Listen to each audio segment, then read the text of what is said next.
Fala, bicudos! Sejam bem-vindos a mais um vídeo. Como falamos no último vídeo, o GP da Hungria não é um circuito que traz muita emoção, mas que é um circuito que pode nos surpreender. E foi exatamente isso que aconteceu. Mas calma, eu sei que para aqueles que gostam de uma boa corrida com bastante pega na pista e muitas ultrapassagens, não foi das corridas mais emocionantes. Mas, para aqueles que gostam de uma boa estratégia, o que o Verstappen fez junto com a Red Bull mostrou como isto pode mudar a história de uma corrida.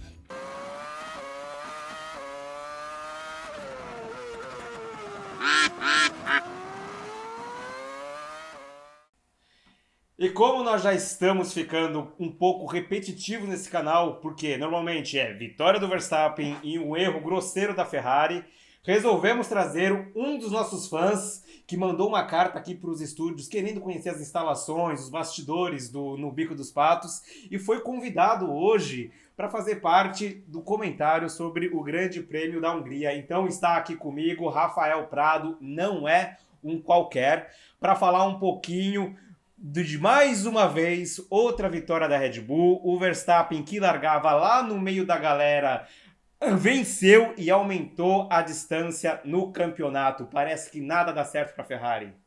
É impressionante, né? É impressionante a quantidade de erro que a Ferrari consegue fazer.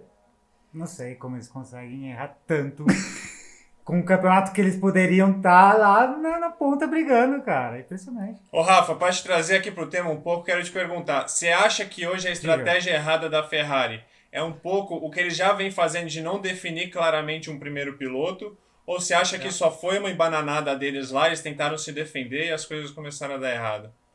Não, acho que passa por isso também. Acho que passa por isso. Acho que deviam ter definido isso há muito tempo. Para mim é claro quem é o primeiro piloto, acho que para todo mundo é claro, que eles não assumem, não sei porquê, enfim. E parece que essa desorganização transparece em toda a estratégia de corrida deles, toda a corrida, né? Eu fico assim, gostaria da gente entrar um pouquinho mais profundamente nesse tema, que eu queria entender o que foi que você considera como errado da Ferrari. Eu estava revendo, né, na volta 40, que é na verdade a fatídica volta da segunda parada do Leclerc, que ele volta de pneu duro, e eu não sei o que eles poderiam ter feito de diferente, Pedro. Como é que você viu tudo isso? Olha, para mim o erro já começa na largada. Eles têm dois pilotos, em segundo e em terceiro, e uma previsão de chuva ali que podia vir no início, podia vir no meio, podia vir no final. E eles colocaram os dois no mesmo pneu. Eu acho que ali eles já poderiam ousar um pouco, colocar talvez um Sainz, considerando ele um segundo piloto, com um pneu macio, mesmo ele largando em segundo, para tentar proteger uma estratégia um pouco mais diferente que um Hamilton, um Verstappen que estavam mais atrás poderiam tentar, ou até mesmo uma estratégia de defesa que o Russell lá na frente podia fazer. A gente sabe que o estrategista da Mercedes é muito experiente e já tirou uns coelhos de cartola. Então, para mim, a estratégia já começa errada aí.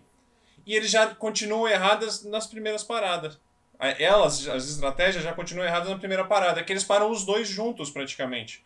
Eu entendo que eles tiveram que parar o Sainz, que estava disputando o primeiro lugar, junto com o Russell. Mas a estratégia deles no todo era de uma parada, né? Eles começaram com o pneu médio para tentar fazer dois stints só, não precisar de uma segunda parada. E eles colocam o Leclerc para dentro. Eu entendo assim o porquê tentar defender o Leclerc, que está tentando disputar aí o primeiro lugar do campeonato mundial, mas e ele estava perdendo, né? Ele estava perdendo bastante. O undercut estava começando a fazer efeito, mas todo mundo teria que fazer mais uma parada. Então, fazer uma estratégia com um pouco mais de calma, trazer aquele pneu duro mais para frente, ou esperar uma chuva para colocar um intermediário que já ia bagunçar todo mundo, faria um pouco mais de sentido no meu ponto de vista. Posso fazer uma pergunta para vocês? Claro. Por favor. Vocês acham que essa expectativa de chuva atrapalhou a estratégia da Ferrari ou de todo mundo? Como vocês acham que a expectativa de chuva, de paro agora ou espero para ver se chove ou não, atrapalhou a estratégia deles? No meu ponto de vista, eu entendi que alguns pilotos tentaram ir para essa estratégia de... Eles tentaram ir mais para uma loteria. Por exemplo, o Verstappen largando em décimo com um pneu macio. Então, qual que é o problema de fazer isso? Ele teria que fazer uma parada cedo, né? A Pirelli estava prevendo entre a volta 16 e a 22, se eu não me engano. E largando no meio, você não consegue abrir uma distância muito boa para o pelotão. Então ele ia voltar nessa parada cedo no meio de um bolo aí, de uma confusão. A Red Bull novamente fez uma estratégia excelente, achou um gap que, se não me engano, tinha de 10 segundos ali atrás do Alonso. Eu não lembro na frente de quem, mas acredito que era do Mick. E deu um espaço para o Verstappen. Então foi uma ousadia. Mas eu acho que algumas equipes, respondendo a sua pergunta, contaram com essa chuva e falaram: vamos arriscar largar no macio? Se chover, todo mundo vai parar e quem largou no médio se deu mal. Se não chover, a gente pode controlar um pouco mais. Se o Verstappen conseguir, por exemplo, bastante, ou o Hamilton conseguir várias posições, a gente pode controlar um pouco mais a corrida, forçando os outros a parar, que foi mais ou menos o que aconteceu. Então, atrapalhou, mas pode ter ajudado. A Ferrari, eu acho que errou nesse sentido. Eles tinham 2 pilotos ali na frente, se viesse a chuva, os 2 iam se dar mal com o pneu macio. Exatamente. Eles poderiam ter uma diferença ali na frente, de uma diferença de estratégia, para tentar pelo menos para um dar a vitória, que a melhor estratégia estivesse na mão do Leclerc, independente. Que desse a vitória para o Leclerc se nada desse errado, e desse a vitória para o Sainz se alguma coisa desse errado. Não, mas na minha opinião, eu acho que a chuva não atrapalhou tanto os planos, porque, por exemplo, tanto o Sainz quanto o Hamilton fizeram a segunda parada mais tardia para trazer o macio para o último stint. O que se mostrou no final da corrida é uma excelente estratégia, que era, na verdade, a estratégia que teria dado certo. Por que o Verstappen não foi com ela? Verstappen, ele aproveitou as primeiras voltas, que estavam todos muito próximos. Ele, com um pneu macio na largada, ele ganhou muita posição logo no começo da corrida. Então ele já entrou na briga. Se ele tivesse largado com um pneu médio, talvez não tivesse, né, conquistado tanto espaço em tão pouco tempo. E o Russell, que foi outro que largou de pneu macio, que não entrou na melhor estratégia, eu também, pelo visto a Mercedes, acreditava que o Russell não teria um ritmo de andar de igual para igual com as Ferraris. Então eles apostaram em garantir, pelo menos na primeira perna, um pneu que tivesse mais vantagem em tração, esse tipo de coisa. Um erro da Mercedes, a meu ver, porque no final a gente viu que a Mercedes andou muito bem, né? Andou bem próxima do ritmo das Ferraris. E não, talvez o Russell não precisasse ter largado com aquele pneu macio. A única coisa que eu discordo do que você falou... E aí, voltando à primeira discussão... Oi. A única coisa que eu discordo de tudo que você falou é que eu acho que todas as estratégias foram ditadas pelo Verstappen. Todo mundo se defendeu de um Verstappen que estava em quinto, aproximando do Hamilton, colocou um pneu macio e voltou fazendo quase 2 segundos mais rápido por volta, né? Acho que baixou de 1,23 para 1,21 ali, mais ou menos, ou 1,25 para 1,23 em volta. E aí todo mundo teve que se defender disso, porque estava todo mundo passando por um undercut. E o Binotto, que no sábado falou que não ia mudar a estratégia dele baseado nos outros, mudou, e aí para mim é onde eles acabaram errando. Mas aí você fala dessa segunda parada das Ferraris. A primeira parada do Verstappen já, que ele voltou com o pneu médio, já tirando 2 segundos dos 3 primeiros, né? Por volta. E eles começaram a ficar com medo. E na hora que ele parou, se não me engano, ele estava 10 segundos atrás do Russell, que era o primeiro. Ou seja, em 5 voltas ele estaria passando um Russell no undercut. Eu também. E isso aconteceu na segunda parada também, porque na segunda parada, para primeiro o Verstappen e depois o Leclerc e o Russell. Mas a primeira volta do Verstappen, né, esse undercut que ele faz é tão bom que em 2 voltas ele ia passar o Leclerc, se o Leclerc continuasse na pista esticando. E depois, mesmo que o Leclerc estivesse vindo com o pneu vermelho, dificilmente ele passava o Verstappen na pista. Resultado, eles resolveram acelerar, né, trazer a parada do Leclerc um pouco mais para cedo, e não tinha outra opção. Naquela altura do campeonato, faltava sei lá eu quantas voltas, não tinha uma opção para eles colocar o pneu vermelho. Colocaram um branco duro no Leclerc, e aí eles destruíram a corrida, o campeonato e a carreira do Leclerc em uma parada só. A carreira eu não sei. Olha, estão trabalhando para isso. Eles estão trabalhando para isso. Mas o campeonato, acho que foi, né? Porque o pneu duro, naquela circunstância de pista molha, não molha, garoa, não garoa, acabou com o Leclerc, né? Tanto que o Verstappen passa, roda e passa de novo. Então, e que seria muito mais inteligente fazer algo que eles fizeram parecido com o Sainz e com o Hamilton de... Tá bom, toma o undercut, fica 4, 5 voltas e vai defender ali um segundo lugar, pelo menos para o dano ser menor. Ou até atacar o dano botar seria com menor. um pneu macio contra um médio. Mas eles fizeram algo que... A hora que eles pararam no Leclerc, eu não entendi. Eu falei, ou o pneu macio vai durar muito mais do que eles estão prevendo, ou eles vão colocar um duro que a Alpine mostrou que não estava rendendo nada, né? Eles tiveram muito problema para colocar aqueles pneus na temperatura. E, assim, voltando um pouquinho mais no tempo, a gente tá falando de erros da Ferrari, o que foi a Ferrari perder a pole position pro Russell, né? Pegou todo mundo de surpresa. Uma pole position que podia ser a primeira fila da Ferrari, que todo mundo achou que ia ser uma classificação tranquila e, consequentemente, um passeio no parque no domingo. E foi um fracasso. Eles não pegaram nem pódio e o Leclerc terminou atrás de todo mundo. Eu vou discordar de você de novo. Eu não acho que a Ferrari perdeu um pódio. Quem perdeu para mim foi o Verstappen, o pódio não, a pole. Quem perdeu para mim foi o Verstappen, que o tempo dele no Q2 já foi um absurdo. Se ele tirasse ele mais 2, 3 décimos no Q3, era dele, a pole. Mas se a gente não considerar isso, aconteceu. Quem ganhou a pole foi o Russell. Eu acho que o Russell tirou uma volta da cartola. Não acho que a Ferrari perdeu, eles só não tinham o carro para ter ritmo nesse sentido, tanto que o último stint de todo mundo aí com o pneu macio mostrou que o Hamilton estava rodando muito melhor que a Ferrari. Foi uma senhora pole, quanto que ele fez de diferença? Tem fácil aí? Fácil, pega aqui rapidinho, tá aberto. Ó, Um décimo. A pole... Foi um décimo, tá. Pensei que tinha sido mais. Mas pelo que eu achei interessante, eu vi um número que se o Sainz fizesse o mesmo terceiro setor que ele fez na volta anterior, ele ficaria 1,5 décimo na frente do Russell ainda. Aí o Sainz errou na última, né? Acho que mostram a câmera dele, ele já tá escapando de dianteira, tentando entrar na última reta. Acho que os pneus já estavam fritando. Então, mas na hora que não pode errar, né? Na hora que o Verstappen tá Sainz, abatido, né? Que o Verstappen tá nas cordas, a Ferrari consegue... O mérito do Russell, não discordo que o Russell teve o mérito dele, mas a Ferrari... Ninguém esperava uma pole da Mercedes e a Ferrari não consegue perder uma pole para Mercedes assim, na única hora que não pode, cara. A Ferrari tá numa fase que eu vou te falar, não foi à toa que o Binotto saiu no meio da corrida, viu? Não sei se foi ao banheiro, se foi rezar, não sei o que ele foi fazer. E a Ferrari vai perder o segundo lugar no campeonato de construtores para a Mercedes. Tá só 30 pontos atrás, cara. Pode escrever? Você vai escrever isso aqui? Pode. Com certeza. Perdeu. Nossa senhora, gente. Perdeu. A Mercedes vai voltar com tudo depois das férias. Temos polêmicas desse time. Temos acusações graves. Perdeu. O que é uma coisa que eu tava pensando hoje. Como é interessante o que é uma boa equipe. Não necessariamente é uma equipe que começa o ano bem, mas uma equipe que desenvolve o carro muito bem. A gente tinha, né, uma Haas, por exemplo, uma Aston Martin que estava mostrando alguma coisa, uma Alfa Romeo que estava disputando as primeiras Alfa Romeo posições. Principalmente, né? A Alfa Romeo começou muito bem, com o Bottas andando na frente das Mercedes. E hoje, né? Mas é bem comum isso, né? Você vê as equipes...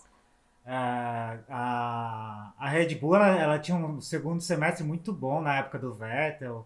Que é o grande trunfo, na minha opinião, do Hamilton. O Hamilton, como piloto, ele tem uma segunda metade do campeonato historicamente muito forte. E a Red Bull também, tanto que é naquela que eles perdem para Brown em 2009, que o Button venceu por pouco.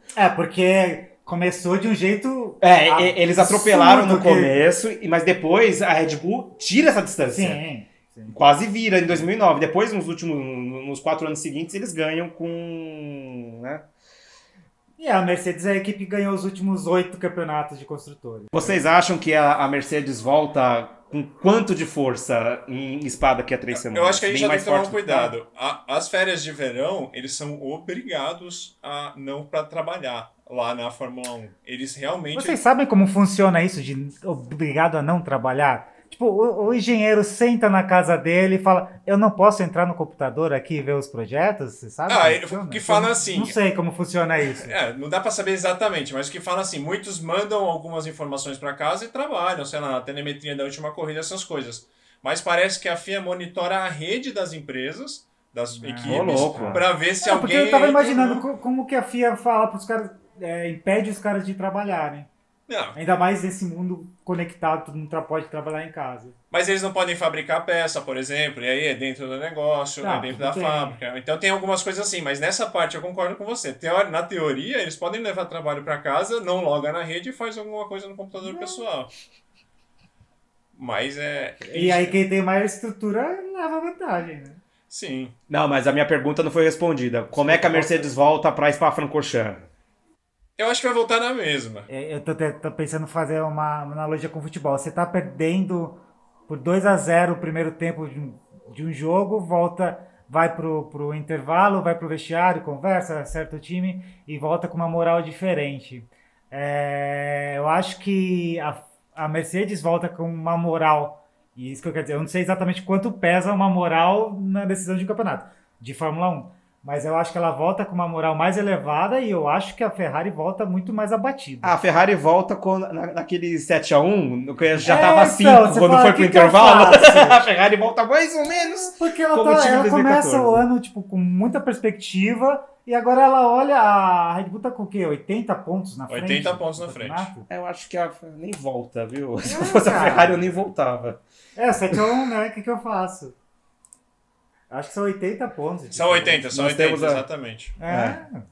Eu acho que a Ferrari não volta. Talvez a Ferrari vai ficar. De Eu férias. acho que as férias podem ser boas para a Ferrari. Eu acho que eles podem colocar a cabeça no lugar, fazer uma viagem, tirar um pouco a cabeça do trabalho para tentar Fazer uma viagem. São O Pedro quase quer 100 levar. pontos, na verdade. São quase 100 pontos. O Pedro quer levar a equipe toda pra viajar. Pessoal, vamos viajar todo Não. mundo. Passadeia, Toscana. Vamos viajar. Eu digo relaxar e Sim. colocar a cabeça no lugar, que eu acho que eles estão com muita pressão, eles estão se pressionando muito. Eu acho que eles precisam agora dar um passo para trás, calmar, respirar. E eles têm. Bom, essa corrida não mostrou isso, mas até a corrida da França, eles têm o melhor carro. Eles têm dois excelentes pilotos. É colocar a cabeça no lugar Eles e têm fazer o as melhor coisas carro. direito. Mas você falou logo no começo, a indecisão de pilotos, ainda você ficar questionando quem é o primeiro, quem é o segundo, o Leclerc e o Sainz perderam tempo na pista de novo hoje, na primeira perna. O Russell conseguiu manter a liderança sem muita complicação, sem muito sofrimento, porque a Ferrari ficou ali discutindo quem era mais rápido, quem estava mais perto, o Leclerc do Sainz do que o Sainz do Russell. Por acaso, Entendeu? o Russell precisa dar Isso aula tem de como atrapalhado relargar, né? muito. Por Entendi acaso o o que você Russell falou. tem que dar aula de como relargar, né? Porque antes da relargada ele estava menos de 1 segundo, foi relargar, estava 2,5 segundos na frente do Sainz. Estranho. tá acontecendo, Não foi só né? contra o Pérez. Tem que dar aula, né? Cara, ele tirou Não, da cartola. foi Deve bem, treinar no foi bem. simulador relargar de safety car, né? Não é O possível. menino é bom, o menino é bom. O cara relarga, eu tô vendo, o delta dele tá meio estranho, eu admito. O menino é bom. Mas sim, eu concordo com você. Eles já tiveram ali, novamente perderam tempo. O Leclerc, por mais que no fim de semana como um todo não mostrou um rendimento tão bom quanto o Sainz, na corrida, depois que eles trocaram posição nos box, mostrou um rendimento muito bom. Ele foi um dos poucos a fazer o overcut, né? O Leclerc. Ele ficou na pista mais Não, que o e- Sainz e- e voltou na frente. Né? E ele passa o Russell, na minha opinião, foi a grande ultrapassagem da corrida, ele freando por fora em cima do Russell. Sim. Foi corajosa, foi bonita e mostrou o piloto que eu realmente acho que o Charles Leclerc é aquele piloto. Acontece que erra demais, erra muito, falha muito, como diria o Títico. O que fala, o que eu leio, e veja que ele sente muito quando erra, né? Talvez o erro da semana passada ainda esteja pesando na cabeça dele também. Mas hoje eu não andou achei que ele bem, errou acho que- tanto. Pra mim, o maior erro da Ferrari, assim, deu tudo errado. Já tava na zica, colocou o pneu duro e não tá dando certo. Pra mim, o maior erro foi parar ele pra colocar um macio. Faltando ali, acho que foi 15 voltas, ele tava disputando um quarto com um quinto lugar ali, que quem tava vindo ali era o Pérez, tinha chance de desbuscar, né? Mas eu também acho que não chegava. Não precisava sei por que pararam de parar novo. ali. Aí ele ficou atrás É. do Pérez. Eu acho que ele tava na frente do Hamilton a hora que ele parou. Provavelmente o Hamilton ia passar ele pra ficar em terceiro. Sim. E não precisava, tá bom, perde a posição pro Hamilton, o Pérez não tava com ritmo pra buscar, mas eles entregaram, pra mim não fez sentido aquela parada. Eu concordo com o que você falou. Eles iam tomar o undercut do Verstappen, tava claro, o Verstappen pularia pra ponta de qualquer forma, mas, cara, mantenha a tua estratégia que você ainda pegava um pódio, Exato. né? Faz uma perna longa com pneu macio, com pneu médio, que era extremamente possível. Colocava o pneu macio no fim, como o Sainz fez, e você teria um pouquinho mais de chance de brigar por um pódio. Eles colocarem o pneu duro e depois ainda o macio, arregaçou com o cara, Arregaçou. não precisava disso. Pra mim Esse é no foi... campeonato, né? A Ferrari sempre fala do campeonato, que é mais importante o campeonato do que o campeonato de pilotos e tal. Parece que não pensou, Não pensou no campeonato, assim. jogou um monte de ponto fora. Eu acho que eles estão fazendo meio que tudo ou nada. Ou eles vão dar o campeonato pro Leclerc ou eles vão perder de vez, porque eu acho que até se eles mantivessem na estratégia inicial, que foi o que, por exemplo, a Alpine fez, médio para duro e vai até o final, eles terminariam melhor do que eles terminaram fazendo 3 paradas aí, que nem eles fizeram. Senhores, vamos para os destaques, porque além de erros da Ferrari, tem muita coisa que nós gostamos e não gostamos nessa corrida. Olha a vinheta.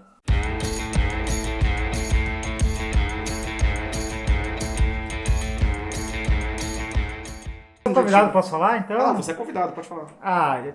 Eu não gostei da não chuva. Pode olhar para a câmera também. Eu não gostei da não chuva. Eu queria ver o ciclo pegar fogo, eu queria ver cartas embaralhadas no circuito. Porque ficou esse chove não molha, esse chove não chove, essa coisa chata de expectativas do que fazer, não fazer. Eu queria ver a chuva, eu queria ver o que acontecia, eu queria ver como o Hamilton ia sair, Hamilton ia ser campeão dessa corrida, ia ganhar essa corrida se chovesse. Ô, louco, mas... Por quê? Temos mais um Você Mercedista convida as no pessoas, meio? elas vêm Apesar que o polêmicas. Verstappen é muito bom de chuva. O Verstappen é muito bom de chuva. Ia ser uma pega muito bom. Queria ver chuva. Talvez o pneu macio do Hamilton com a pista molhada fosse bem interessante. Assim, cogitando que eles não parassem. Tá. O Hamilton tava com um pneu legal para andar na chuva. Melhor do que um Mas você queria médio... chuva no final da corrida. No final. Entendi. Assim, quando já tava tudo decidido, cai uma chuva. Faltando 10 Tipo, voltas, ano né, que as passado na estratégias Rússia. estão definidas, bagunça tudo, né? É igual aquela da Rússia, que o Norris entrega a rapadura. Nossa, Eu queria uma que daquela. dó. Faltando Até 5 hoje dá voltas, um vem dó. chove. Quando o Bottas abandonou, eu achei que a É, gente ia ter outra coitado, daquela, chorando. com 2 voltas, viu? Eu falei, putz, o Bottas vai tirar o carro, vai começar a chover, vai dar um sabão. O Bottas vai atrasar. Eu achei Então, que ia o dar que uma você dessa. foi isso, né? Ficou uma garoinha, então a chuva não veio, as nuvens não estavam vindo da represa. Não né? estavam. Infelizmente. Quando Aí vem não da tem represa... chuva. Quando vem da chove, amigo. Chove. Amigo, aí É chove, garantia. não tem jeito, amigo. Eu não gostei, vou falar pra você, eu não gostei da relação Ocon e Alonso ao longo da corrida, começando logo na largada, que o Hamilton faz uma excelente largada. Se tinha uma pedra no sapato do Hamilton nessa corrida por ele largar em sétimo, era justamente superar as duas Alpines e a McLaren do Norris. Mas o Ocon larga tão preocupado em atrapalhar o Alonso que deixa o Hamilton passar os dois e facilita muito a vida dele. E depois, lá no meio da corrida, eles se encontram novamente e ainda possibilitam uma linda manobra do Ricardo que faz um bote duplo. Eu não sei por que é que o Ocon ama endurecer o jogo contra o companheiro de equipe. O Ocon não pega tão pesado com ninguém, mas quando é o companheiro, Mas fecha a porta. compreensível. Você não... Eu acho que o seu parâmetro é o companheiro de equipe. Aí você tem um Alonso, você é francês, uma equipe francesa. Vem um espanhol. Vem um espanhol. Eu acho certo. que... Bom, e o meu não gostei vai pro Pérez. O fim de semana todo. Não fez um bom fim de semana, não mostrou ritmo nos treinos livres. Na classificação saiu no Q2. Vergonhoso. Concordo que teve uma bagunça ali, se a volta dele vai ser cancelada ou não. Mas, no meu ponto de vista, isso não deveria influenciar. Vai para conseguir passar. Não passou. E aí a gente tem um Pérez que largou muito bem, estava correndo muito bem, deixou o Verstappen passar claramente ali. Vantagem de ter um primeiro piloto, né, definido. Mostrou um primeiro stint no ritmo do Verstappen, mas depois que trocou o pneu, parecia que estava com outro carro. Não foi só o pneu que ele trocou ali, não. Não mostrou rendimento, não estava buscando mais nada. Para mim, o não gostei vai para o Pérez. Um sábio falou na última corrida, um gênio do automobilismo, que a gente ia ver que o Pérez não vai mais andar no ritmo do Verstappen, né? Cada vez mais. Sentiu, Galvão? Um gênio. Gostou de alguma coisa, Pedro? Assim, só pra gente, Eu gostei, né? eu gostei. Então pode trazer o gostei também. O meu gostei, eu tô usando até a blusa, vai pra corrida do Norris. Foi o melhor do resto, mas mostrou um fim de semana bom, consistente, mostrou que a McLaren tá voltando diferente do Ricciardo, fez um 4º lugar, tirou da cartola também ali um 4º lugar, se bem que a gente tinha 2 já não disputando tanto mais, mas ainda é um 4º lugar. Fez uma corrida consistente, trocou de pneu, colocou o duro, não teve a perda de rendimento que outros carros tiveram no pneu duro, e como eu falei, foi o melhor dos piores. Então, eu gostei da corrida do Norris. Foi o único o primeiro a não tomar uma volta, né? Foi o último a terminar na volta do líder. porque dali para trás todo mundo virou retardatário.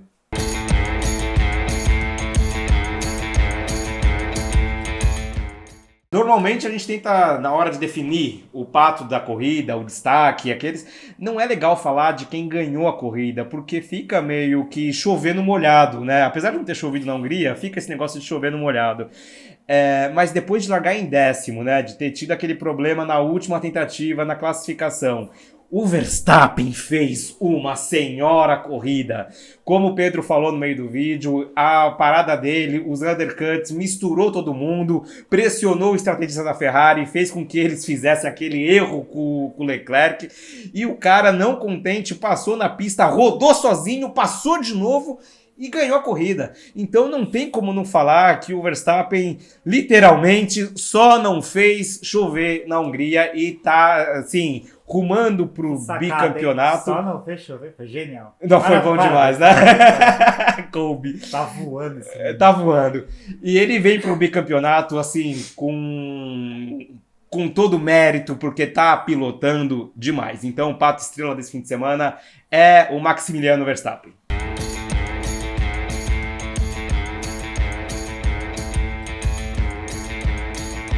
Bom, em linha com o que eu falei agora há pouco, o pato da rodada vai pro Ricciardo. Ele tinha o mesmo carro do Norris, dessa vez não, todo mundo falou ali que eles não tinham diferença de peça, o carro era exatamente igual. Eles seguiram a mesma estratégia, eles até rodaram bem juntos, mas um terminou em 7º e o outro, cara, nem a posição do Ricciardo. Então para baixo que ele terminou. Não é possível. É 15º mesmo? 15º, gente. Não dá para entender o que tá acontecendo ali. Ele tá perdido, ele tá precisando colocar a cabeça no lugar, porque tem diferença de rendimento, tudo bem, mas tá muito drástico e muito brusco aí e tá trazendo danos para a McLaren. Então, o pato da rodada vai pro Ricciardo.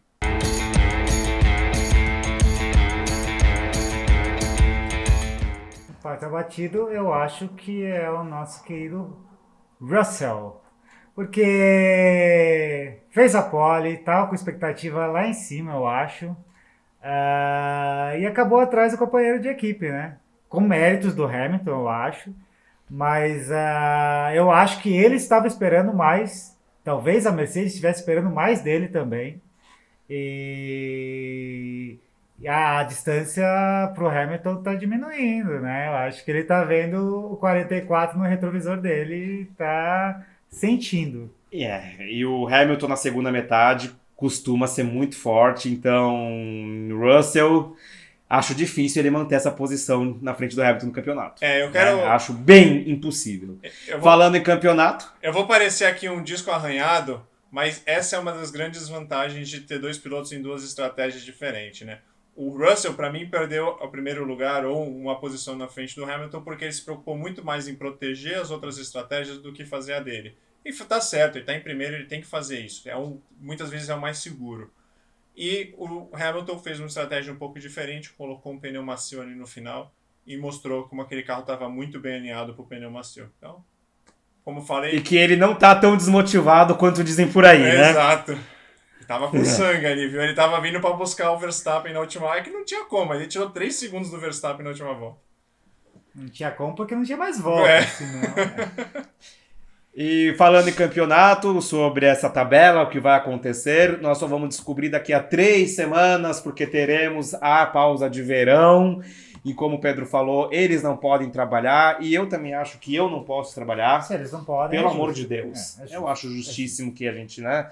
Então, voltamos só em Spa-Francorchamps, que é simplesmente um templo. Pelo amor de Deus. Com direito a uma reforma, né, na área de escape da Rouge, que eu tô curiosíssimo para saber o que é que vai dar. Que dia que voltamos, Pedro? Voltamos no dia 26 de agosto. Vai dar saudade. Vai parecer início de ano, que o campeonato tá mais ou menos emocionante, podia durar um pouco mais. Mas 26 de agosto, às 9, com o primeiro treino livre. E dia 28, às 10, com a corrida. E se bater aquela crise de abstinência, que a gente sabe que costuma bater nessa época do ano, o canal tá aqui pra isso, hein? Dá uma olhadinha, vamos rever alguns lances. Eu vou rever todos os vídeos. Ô, louco! Aí sim! Nossa, como é bom ter fã. Chegando em casa, eu vou fazer uma maratona. Nossa senhora, é isso. Ficamos na expectativa. Valeu, pessoal! Valeu, Bicudos. Até a próxima. Tchau, tchau.